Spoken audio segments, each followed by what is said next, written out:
이제 금성대 감독님 나오셔서 누가 나의 가족인가 라고 하는 제목의 말씀으로 하나님의 말씀을 선포해 주시겠습니다. 큰 은혜의 시간이 되시길 바랍니다.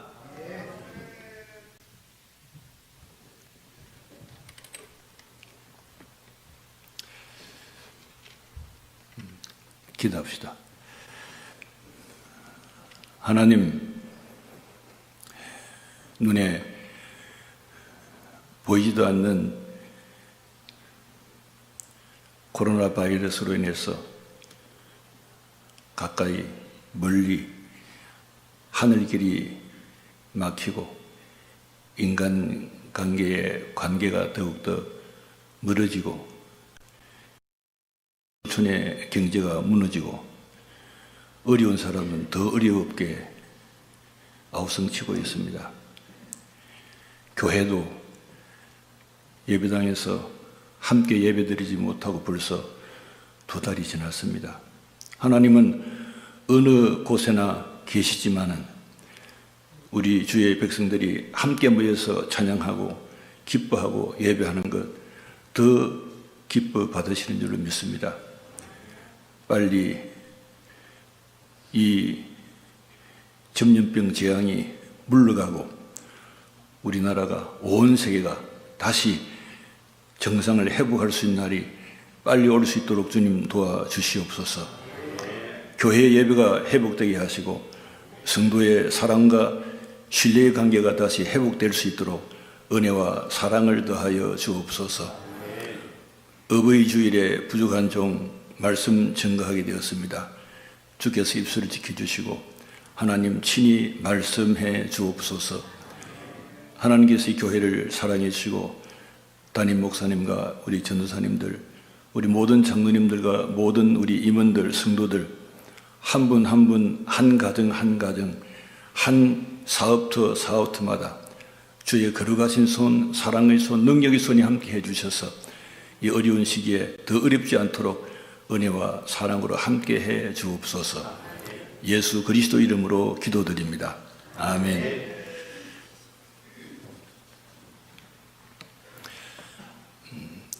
세상에서 가장 아름다운 말, 단어가 무엇인가?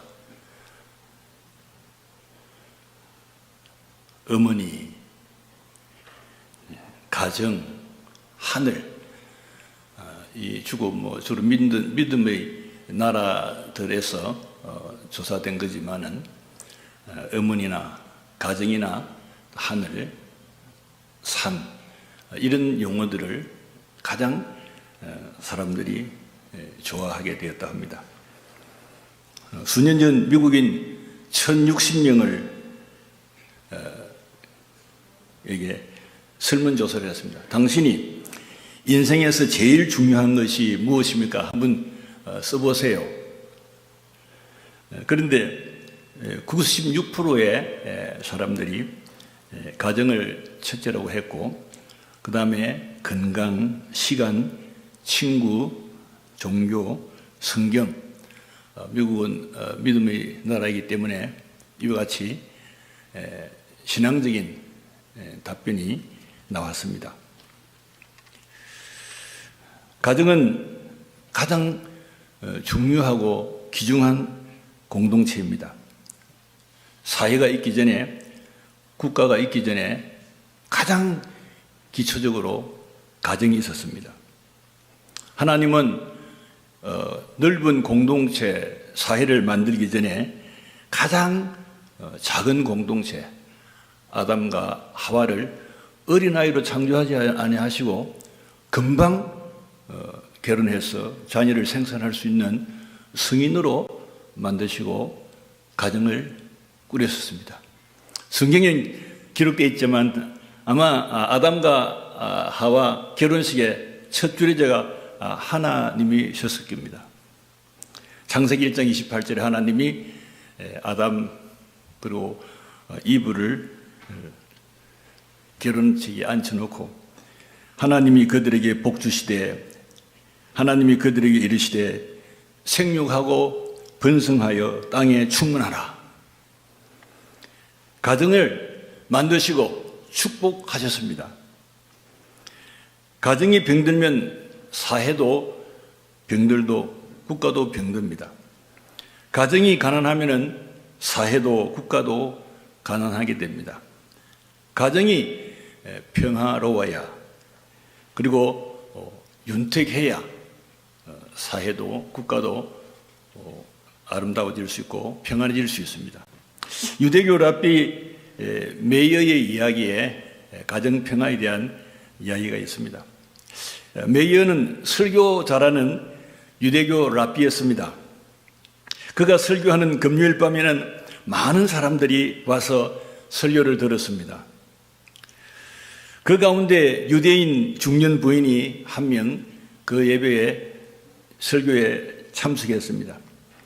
그는 안식일에 먹을 요리 준비를 잊은 채 아주 설교를 아주 은혜롭게 듣고 있었습니다. 메이어의 설교를 듣고 늦게 집으로 돌아간 이 여인은 남편이 대문에서 기다리고 있었습니다. 막 화를 냈습니다. 내일이 안식일인데 식사 준비는 하지 않고 어디 갔다 왔어? 이 말에 이 부인은 메이어 랍비님의 설교를 듣고 왔습니다. 더욱 화가 난 남편은 아내에게 포문을 하면서 당신이 그 랍비의 얼굴에 침을 뱉고 돌아올 때까지 이 집에 발을 딛지 마시오. 남편은 부인이 보는 앞에서 문을 쾅 닫으면서 쫓아내버렸습니다. 졸지에 쫓겨난 이 중년 부인은 친구 집에 찾아갔습니다. 그리고 이 소식은 이내 메이어 랍비에게 전해졌습니다. 마음이 걸린 랍비가 여인을 불렀습니다.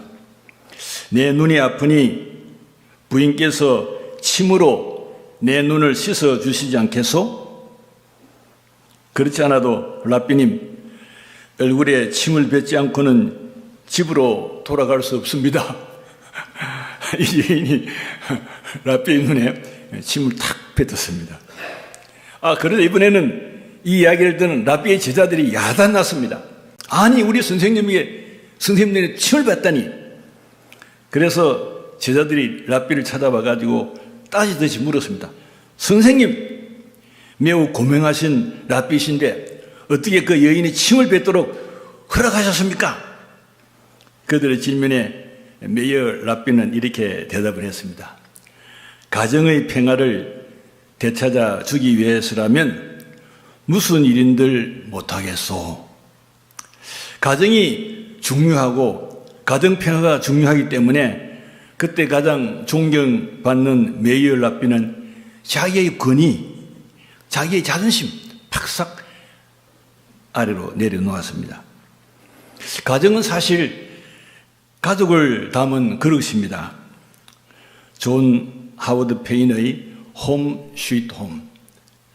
이것은 우리가 어릴 때부터 잘 듣고 즐겨하던 노래입니다. 즐거운 곳에서는 날 오라 하여도 내 쉴 곳은 작은 집, 내 집뿐이다. 우리가 이곳저곳을 방황하며 이곳저곳에서 상처받아도 마지막에 가정에 들어가가지고 부부와 자식들을 통해서 다시 마음의 안정을 얻을 수 있는 것, 이것이 바로 가정입니다. 그러면은 가정이 건강하고 아름답고 평화로우려면 어떻게 해야 합니까? 하나님이 우리 가정, 우리 가족에게 축복받을 수 있는 길을 말씀을 통해서 열어놓으셨습니다. 모든 인류의 가정이 복되게 사는 방법을 성경은 분명하게 기록을 했습니다. 특히 구약 성경의 중심을 이루는 모세가 시내산에서 받은 십계명이 아주 요약되어 있는 말씀입니다. 얼마나 중요하면은 하나님이 친히 돌에다가 글을 써서 십계명을 모세에게 주셨습니까? 이 십계명의 요약, 즉 성경 전체의 요약은 마음과 뜻과 정성을 다해서 하나님을 사랑하고 내 이웃을 내 몸처럼 사랑하라. 즉 하나님 사랑과 이웃 사랑. 제일 가까운 이웃은 누구입니까? 제일 가까운 이웃은 부모지요. 그리고 제일 가까운 이웃은 누구입니까? 부부죠. 제일 가까운 이웃은 누구입니까? 부모, 자식이죠. 그렇잖아요. 다 이웃이에요. 나를 떠나서 모든 사람은 다 이웃입니다. 그래서 하나님은 하나님 사랑의 방법, 1계명, 2계명, 3계명, 우상 섬기지 마라.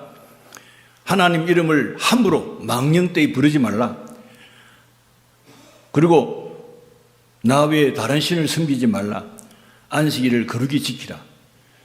하나님을 바르게 섬기는 인간의 자세, 하나님 외에 다른 신을 두지 말고 우상 섬기지 말고 이름 함부로 부르지 말고 안식일을 거룩하게 지켜서 하나님 앞에 예배하라. 이게 옛부터 지금까지 하나님이 살아계시고 이 지상에 인간이 있고 그리고 믿음이 있고 교회가 있고 그리고 믿음의 공동체가 있는 한은 하나님을 바르게 섬기는 이 방법 너무 자세하게 요약되어 있습니다. 그리고 이웃에 대한 사랑 6가지 가운데 첫째가 바로 부모 사랑입니다. 내 부모를 공경하라. 그리하면 내 하나님 여호와께서 내게 준 땅에서 내 생명이 길리라. 사람과 사람 사이에서 가장 먼저 해야 될 것은 부모를 공경하는 것입니다. 부모를 공경하는 것은 공경함으로 끝나는 것이 아니라 자자손손 복을 누릴 수 있는 근거가 되고 사회와 국가를 번성시킬 어떤 원리임을 가르치고 있습니다. 바울은 골로새서 3장 20절에 자녀들아 모든 일에 부모에게 순종하라. 이는 주 안에서 기쁘게 하는 것이니라. 그리고 아비들아 너희 자녀를 노엽게 하지 말라. 낙심할까 함이라. 자녀들에게는 부모를 공경하라. 부모 공경이 하나님 섬김 또 이 세상에서 시니어 나이 많은 분에 대한 존경심, 스승에 대한 존경심. 이 5월달에는 다 들었잖아요. 어린이날, 어버이날, 스승의 날, 그리고 5월 21일은 부부날이에요. 야, 부부날도 있어요. 이렇게 골고루 가족 관계에 있어서 서로의 관심을 갖고 서로의 사랑과 신뢰를 표시할 수 있는 날들이 5월달에 골고루 들어 있습니다. 부모에게 자녀는 하나님 주신 선물이므로 하나님의 뜻을 가르치고 신앙으로 키워서 우리의 공동체 사회에서 좋은 일꾼으로 쓰임받는 것, 이 자녀를 키워서 사회 일원으로 그리고 남을 섬기고 남에게 유익을 주면서 사는 것, 이거 부모에게 가장 큰 보람이잖아요. 부모의 가장 큰 자존심이잖아요. 그런데 현대 사회는 부모를 공경하는 마음도 줄어들고 자녀를 양육하는 어부의 마음도 일그린 채 가족 이기주의, 탐욕의 늪에서 흩어지고 있습니다. 지난해 얼마나 시끄럽게 들렸던 것이 무엇입니까? 어느 한 지도자가 자기 딸, 아들 좋은 대학, 의과대학 입학시키려고 이상한 서류를 위장하고 그래서 지금도 끝나지 않은 다툼이 있지 않습니까? 교수의 위치, 괜찮은 위치가 있으면은 다른 자녀들의 삶에도 기회가 균등하게 주어져야 되는 것, 이것이 아름다운 사회가 아닙니까? 지난 금요일 KBS에서 그리로 나선 엄마들이라고 하는 주제로 잠깐 비쳤어요. 우리나라 1년에 10만 명 이상이 이혼을 합니다. 그리고 엄마가 아이들을 양육을 하는데 이혼한 남편 아버지가 양육비를 부담하도록 법적으로 판결을 받으면서 이혼이 성립됩니다. 그런데 양육비를 꼬박꼬박 보내는 아버지가 15%밖에 안 된대요. 85%의 아버지들이 내몰라라. 전처 그리고 자식들이 어떻게 크는지 내몰라라 한다는 거예요. 우리나라에 36만 가정 이상이 아버지들이 자식을 태어나게 만들어 놓고 이혼했다고 하는 그 이유로 돌보지 않는 거예요. 벼랑에 몰린 엄마들이 피켓을 들었어요. 당신의 아이를 위한 양육비를 요구합니다. 당신의 아이를 위한 양육비를 요구합니다. bad fathers라고 해요. 나쁜 아버지들이에요. 저도 세 아들의 아버지지만은 이렇게 우리 사회가 자식들을 낳아놓고 또 법적으로 자식들의 양육비를 주기로 해놓고 자기는 아주 좋은 승용차를 타고 다니면서 좋은 집에 살면서 호의호식하면서 고통당하는 아내를 내몰라라. 어려운 자식들을 내몰라라. 이게 어떻게 정상적인 상식을 가진 인격을 가진 아버지라고 볼 수 있습니까? 이런 아버지가 많을수록 고통스러운 사회가 됩니다. 어떤 아버지들은 자기 이름을 더럽혔다고 명예훼손죄로 고소까지를 합니다. 정말. 그래도 신앙으로 다져진 미국이나 독일 같은 나라는요, 이혼해가지고 자식들의 양육비는 철저하게 지불하도록 합니다. 자식의 생존권을 위해서 법이 그렇게 만들어 놓은 거예요. 우리나라는 이렇게 물러 터졌어요.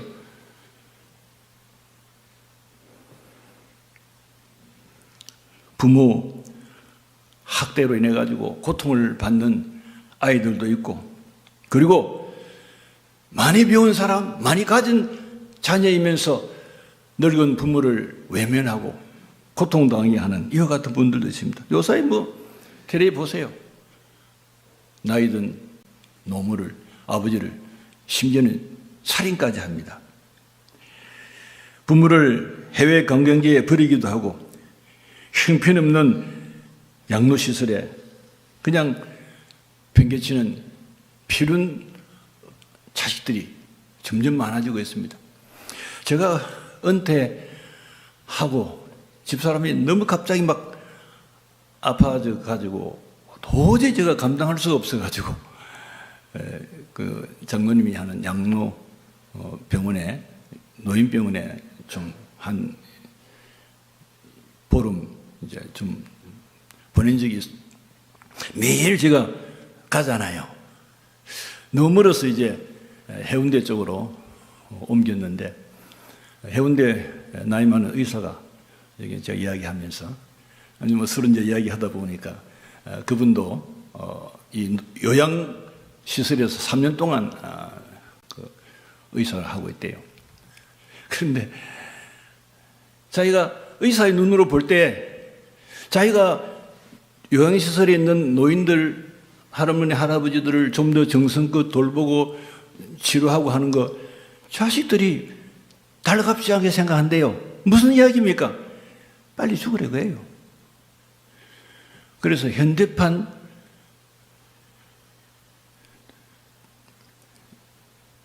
땅에 묻는 걸 뭐죠? 그래요. 그 의사가 개인병원 하다가 3년 동안 광안리에서 해운대에서 노인병원에서 돌보는데, 야, 참 의사는 그래도 의사의 소명을 가지고 조금이라도 아픔을, 또 아픈 것을 치료하려고 싶은데 자식들은 그걸 달갑지 않게 생각한대요. 제가 깜짝 놀란 거 있어요. 유튜브를 듣는데 서울에 아주 명문 대학에서 20대 교수님이 물었대요. 야, 너희들 부모님들이 얼마나 살면 좋겠냐? 좀 솔직하게 대답 좀 해라. 20대 최고의 엘리트들 그룹에서 그런 말을 하더래요. 야, 너희 부모님들이 한 80살 살다 돌아가면 좋겠니? 70살이냐? 60대. 깜짝 놀랐어요. 저도 그거 들으면서 깜짝 놀랐어요. 대한민국의 최고의 공부 잘하는 애들이 모여서 공부하는 그 대학에서 교수들이 물었는데 자기들의 부모가 오래 사는 것을 솔직하게 원치 않는데요. 무슨 이야기입니까? 부모님 유산 좀 빠른 나이에 물려받겠다고 하는 그 마음밖에 없잖아요. 우리 사회가 이렇게 흘러가고 있어요. 다 그렇지는 않겠지만은 정말 성심성의껏 어렵지만은 부모를 위해서 노력하고 애쓰고 사랑으로 돌보는 분도 있겠지만은 오늘 우리 사회의 기류가 이렇게 흘러가고 있다는 거예요. 오늘 마가복음 본문의 말씀은 예수님의 가족관, 가족에 대한 개념입니다. 예수님의 가족에 대한 이해를 알면서 영적인 지혜를 배우는 시간이 되기를 바랍니다. 첫째는 부모와 형제, 가족이 믿음이 없으면 신앙에 방해가 된다는 겁니다.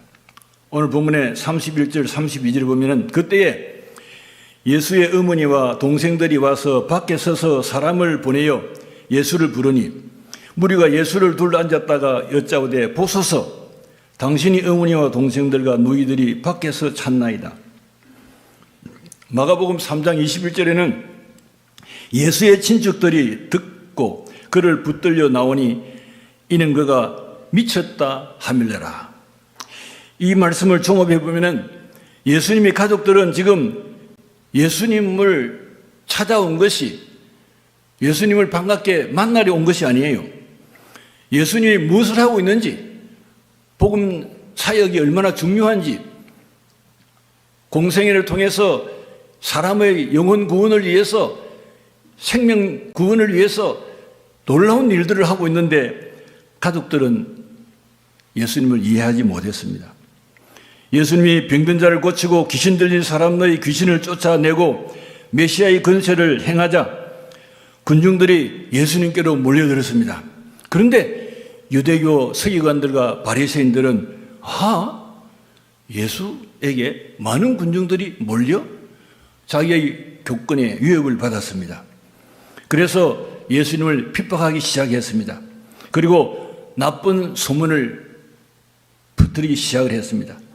예수님이 귀신을 내어 쫓는 것은 귀신의 대장 바알세불의 힘으로 예수가 귀신을 내어 쫓는 것 아니냐, 접신한 거야. 그래서 예수님을 미친 사람으로 이렇게 내몰았습니다. 이 소문이 예수님의 가족들에게도 들렸습니다. 친척들에게도 들렸습니다. 예수님의 동생들이 가족 친척 총출동해서 예수님을 붙잡아서 집에 가두올 생각을 했습니다. 요한복음 11장 11절 보면은 예수님이 백성을 구원하려 왔지만은 백성들은 예수님을 영접하지 않고 도리어 핍박했다고 기록하고 있습니다. 누가복음 4장 28절 29절에 예수님이 자기 고향 나사렛을 방문했을 때 매우 심한 배척을 했다고 그렇게 기록을 했습니다. 본문에도 예수님의 형제들도 예수님의 천국 복음 설교에 사람들이 귀를 열고 아멘으로 응답하고 은혜 받는 것을 보고 불치의 병자가 고침받고 귀신이 붙잡힌 자가 자유함을 얻고 눈먼 자가 눈을 뜨고 능력 있는 복음 사역을 하는데 이 예수님 누이들과 남동생들이니까 복수니까 적어도 남동생 둘 이상, 여동생 둘 이상이잖아요. 어머니. 피를 나는 가족이라도 영적으로 눈이 뜨지 아니하면은 진리와 전도 사역의 방해꾼이 될 수 있다는 겁니다.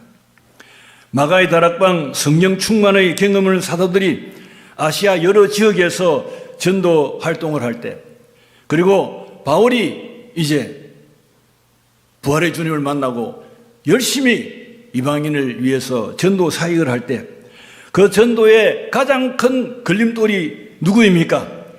이방인이 아닙니다. 고린도후서 11장 26절 보면은 동족 유대인들의 방해, 동족 유대인들의 위협이었습니다. 이스라엘 12지파의 미래를 견고히 하려고 고향으로 돌아온 야곱의 앞길을 방해한 사람은 누구입니까?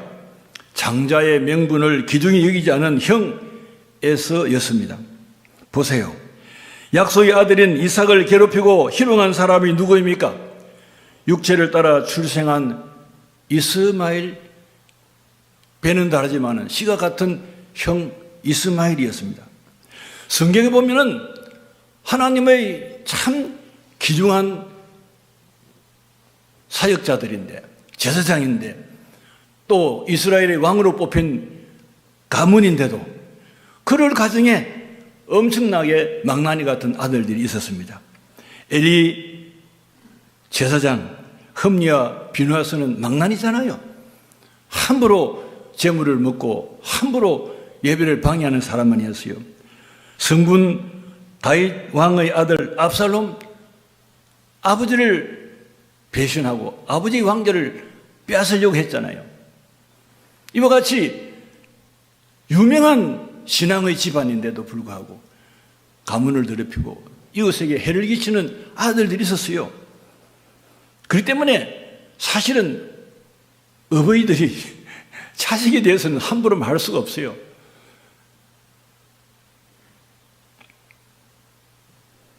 교회 안에도 육에 속한 성도가 있고 영에 속한 성도들로 구분되어 있습니다.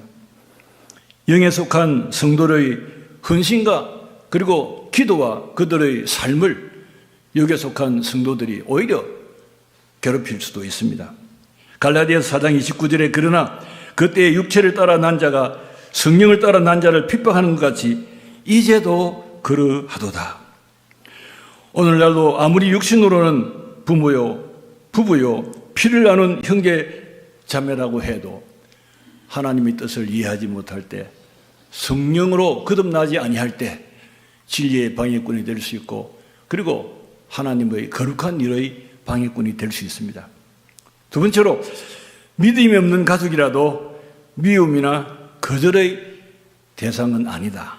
이것이 오늘 예수님의 가족관입니다. 보소서, 당신의 어머니와 동생들과 누이들이 밖에서 샀나이다 했을 때 누가 내 어머니며 동생들이냐? 누가 내 가족이냐? 예수님의 이 말은 예수님을 미쳤다고 소문낸 사람들의 말만 믿고 예수님을 찾아온 어머니와 동생들에 대한 강한 질책의 목소리도 담겨 있습니다. 예수님에 대한 시기 질투하는 자의 헛소문을 듣고 예수님을 강제로 집에 데려가려고 온 예수님의 가족들이 제대로 된 가족 맞습니까? 이렇게 생각할 수 있습니다. 인간적인 면에서 예수님은 어머니와 동생들이 서운했을 것입니다. 어머니는 예수님이 태어날 때 이미 성령으로 임신한 것을 알았습니다. 천군 천사들의 수태고지를 들었고 누구보다도 하나님의 아들의 근세를 알만한 어머니 마리아입니다. 어머니가 아들들과 딸들을 설득을 해가지고 너희 형, 너희 오빠 예수는 그런 사람이 아니야. 어머니가 나서서 자녀들을 이렇게 이해시켜야 되지 않겠습니까? 세상 소문을 듣고 아들들과 딸들을 데리고 예수님을 붙잡으러 오는데 엄마도 합세했습니다. 형제끼리 감정이 격하면 형제 의지를 끊자 부모에게 호적에서 내 이름을 파시오. 막 기분 나쁜 그런 말도 하지요. 예수님은 기분 나쁘면 그 말도 할 뻔했습니다. 그러나 예수님은 감정적으로 대응하지 않으셨습니다. 누가 내 어머니며 동생들입니까? 오히려 더 적극적으로 가족을 소중히 품었습니다.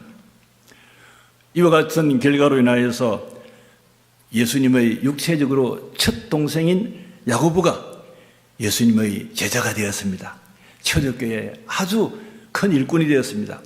야고보서 1장 1절 보면은 하나님과 주 예수 그리스도의 종 야고보라고 자신을 예루살렘 교회 박해로 각처에 흩어져 있는 유대교 성도들에게 편지를 썼습니다. 아무리 그래도 육체의 형, 육신의 형, 뭐 다 알잖아요. 예수님이 우리가 성경에 자세히 기록되어 있지만 아버지가 일찍이 돌아가셔가지고 아버지의 직업인 목수일을 예수님이 하셨어요. 그러니까 소년 가장이었죠. 어머니를 도와서 동생들을 양육하는데 장남인 이 예수님이 적극적으로 30살까지는 목수일을 했어요. 문짝도 만들고 죽은 사람 시체를 담는 이 궤도 만들고 여러 가지 일을 목수로서의 모든 일을 했어요. 인간 예수님의 손은 못질하느라고 막 부르트고 울퉁불퉁 했을 거예요. 그 예수님이 30살까지 했던 일이에요. 그렇기 때문에 사람을 자기의 인간의 육체의 형을 메시아로 자기의 생명과 영혼을 다 맡길 수 있는 구세주로 믿는다고 하는 참 힘든 일입니다. 그러나 야고보 예수님의 동생은 예수 그리스도를 생명의 주로, 영혼의 주님으로 믿고 고백을 하고 있습니다. 3년이나 동락하던 예수님을 통해서 나타난 기적을 보면서 하나님의 아들 메시아임을 굳게 믿었던 베드로가 예수님이 체포되자 3번이나 예수님 모른다고 부인했습니다. 그러자 닭 울 때 예수님 말씀이 기억났습니다. 닭 울기 전에 너가 나를 3번 나를 부인하리라. 그 말씀이 생각나서 베드로는 눈물로 회개하고 초대교회의 큰 하나님의 일꾼으로 쓰임받게 되었습니다. 예수님의 골고다 십자가는 인간 예수님에게는 처절한 고통과 부끄러움이었습니다. 믿었던 제자에게 배신당한 아픔이었습니다. 십자가 고통 중에서라도 아들의 죽음 때문에 통곡하고 있는 어머니 마리아를 가장 신뢰했던 요한 제자에게 부탁을 했습니다. 어머니 보소서, 요한 내 어머니다. 좀 돌봐다오. 인간 어머니를 가장 신뢰할 만한 요한에게 그의 삶의 여정을 부탁을 했습니다. 정말 친어머니를 끝까지 보살펴 줄 수 있었던 어머니 공경의 향기가 묻어나옵니다. 끝으로 하나님의 뜻대로 행하는 자가 예수님의 가족입니다. 34절에 둘러앉은 자들을 보시며 이르시되 내 어머니와 내 동생들을 보라. 누구든지 하나님의 뜻대로 행하는 자가 내 형제요 자매요 어머니니라. 예수님의 가족 간의 가장 중요한 것은 육체의 혈통보다 영적인 혈통을 더 중요시했습니다. 예수님은 참 인간이시요 참 하나님이십니다. 거기에 예수님의 신비가 있습니다. 인간 혈통으로는 분명히 족보가 있어요. 마태복음 1장 1절부터 16절에는 예수님의 족보입니다.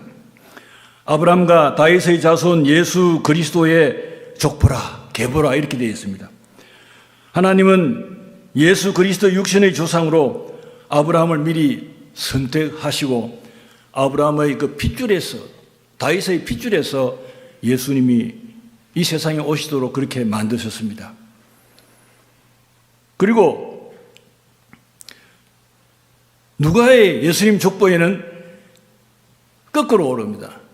30세 예수님의 구원 사역이 시작할 때부터 시작해서 아버지, 할아버지 계속 올라가 가지고 누가복음 3장 38절에는 그 위에는 셋이요 그 위에는 아담이요 그 위에는 하나님이시니라. 예수님의 육신의 족보의 마지막 끝은 인류의 조상 아담, 그리고 아담을 창조하신 하나님, 이렇게 족보가 연결되어 있습니다.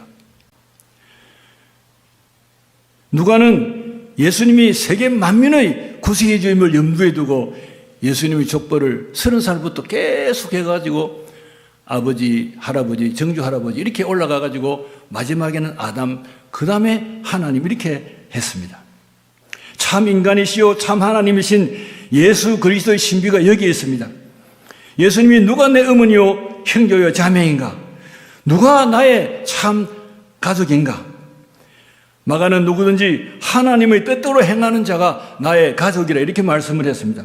도대체 하나님의 뜻은 어디에 있습니까? 하나님의 뜻이 성경에 많이 적혀 있습니다만은 잘 요약한 것이 요한복음 6장 38절 40절입니다.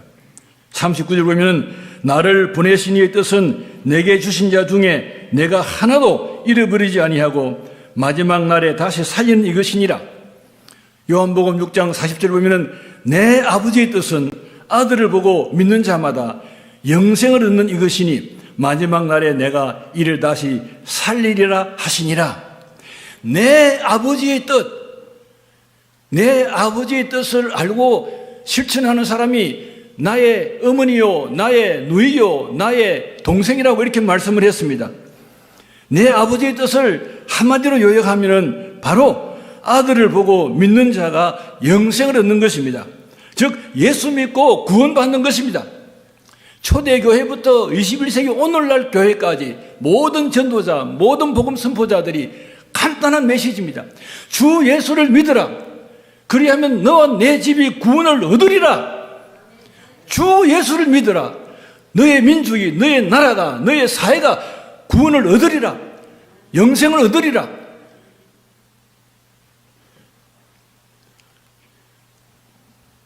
하나님은 애굽에서 400년 동안 종살이하던 이스라엘 민족을 구원하시려고 모세를 부르셨습니다. 하나님은 모세에게 자기를 소개합니다. 나는 아브라함의 하나님, 이삭의 하나님, 야곱의 하나님이라고 말씀하셨습니다. 믿음의 조상 아브라함의 하나님, 이스라엘 백성들은 아브라함을 믿음의 조상으로 가진 것을 가장 자랑스럽게 생각했습니다. 그리고 이스라엘은 지금도 다윗 왕이 자기의 역사 속에 가장 찬란한 이스라엘을 빛냈던 왕으로서 다윗을 존경합니다. 그래서 이스라엘의 국기에는 다윗의 별이 있습니다. 다윗과 솔로몬 이 때에 이스라엘이 최고로 왕성했습니다. 지금도 이스라엘은 그 때를 기다리고 있습니다. 오늘 예수 그리스도를 믿고 하나님의 자녀된 우리 성도들은 혈통으로는 이스라엘 아닙니다. 혈통으로는 아브라함과 관계가 없습니다. 그러나 믿음으로 우리는 아브라함의 영적인 후손입니다. 바울은 갈라디아서 3장 7절에 믿음으로 말미암은 자들은 아브라함의 아들인 줄 알지어다. 예수님을 배척했던 바리새인들은 혈통으로는 아브라함의 후손이었지만은 예수님께서는 이 독사의 자식들아, 아브라함의 혈통인 이 바리새인들과 서기관들을 향하여 이 독사의 자식들이라고 말했습니다. 그렇지만은 예수님의 생명의 말씀을 듣고 하나님께로 나온 사람들은 아브라함의 후손이라고 했습니다. 삭개오가 변화되어서 주님께 왔을 때 누가복음 19장 9절에 이 사람도 아브라함의 자손이라고 선언을 했습니다. 갈라디아서 3장 29절 너희가 그리스도께 속한 자이면 곧 아브라함의 자손이요 약속대로 유업을 이을 자니라. 우리는 영적으로 아브라함의 가족입니다. 아브라함의 후손입니다. 그뿐 아니라 로마서 8장 14절에는 무릇 하나님의 영으로 인도함을 받는 사람은 곧 하나님의 아들이라. 우리는 그리스도 안에서 하나님의 자녀가 되었습니다. 예수님은 하나님의 친아들입니다. 그러나 지상에 있는 모든 그리스도 안에 있는 사람들, 예수 그리스도를 믿고 구원받은 하나님의 백성들은 양아들입니다. 양아들도 상속권이 있습니다. 그렇잖아요? 상식이잖아요. 양아들, 우리 모든 그리스도인들도 하나님의 양아들입니다. 하나님의 친아들은 예수 그리스도 한 분밖에 없습니다. 그러나 지금 이 지구촌에 있는 수억의 그리스도인들은 하나님의 양아들입니다. 고린도후서 6장 16절에 너에게 아버지가 되고 너희는 내게 자녀가 되리라. 전능하신 주의 말씀입니다. 주님 말씀하셨습니다. 너희에게는 아버지가 되고 너희는 내 자녀가 되리라. 우리는 하나님의 자녀들입니다. 신앙시인 브라우닝은 사람에게 세 가지 가정이 필요하다고 말했습니다. 예수 그리스도를 주인으로 모신 기독교 가정에 뿌리를 두고 교회 가정에서 꽃을 피워서 마침내 천국 가정에서 믿음의 열매를 맛보는 것이라고 분명히 말씀을 했습니다. 오늘 우리들은 예수 그리스도 안에서 믿음 안에서 영원한 천국의 상속자로 오늘을 쓰고 내일을 바라보게 되었습니다. 누가 우리를 하나님의 사랑에서 끊을 수 있습니까? 바울은 로마서 8장 35절에 누가 우리를 그리스도의 사랑에서 끊으리요? 환난이나 공고나 박해나 기근이나 적신이나 위협이냐 칼이라. 이 모든 일에 우리를 사랑하시는 이로 말미암아 우리가 넉넉히 이기느니라. 우리가 예수 그리스도의 자녀로서 예수 그리스도의 사랑을 받는 하나님의 백성으로서 이 지상에 있는 모든 것을, 모든 염려를, 이 전염병도 이길 수 있고 우리의 모든 질병도 이길 수 있고 죽음도 이길 수 있습니다. 내가 확신하노니 사망이나 생명이나 천사들이나 권세자들이나 현재일이나 장래일이나 능력이나 높음이나 다른 어떤 피조물이라도 우리를 우리 주 그리스도 예수 안에 있는 하나님의 사랑에서 끊을 수 없느니라. 오늘 우리는 누구의 가족입니까? 그리스도 예수 안에서 그리스도 예수의 가족입니다. 하나님의 자녀입니다. 하나님의 자녀가 누려야 할 천국의 모든 영광을 우리들도 누릴 수 있는 상속자가 되었습니다. 이 특권을 빼앗을 자가 없습니다. 이 기회를 빼앗을 자가 없습니다. 우리는 우리의 환경에 있는 많은 어려움, 그 모든 어려움 속에서라도 불꽃 같은 눈으로 우리를 지키시고 우리 성도의 가정을 지키시고 우리의 가족을 지키시는 하나님께서 오늘 이기게 하시고 내일 승리하게 하실 줄 분명히 믿습니다.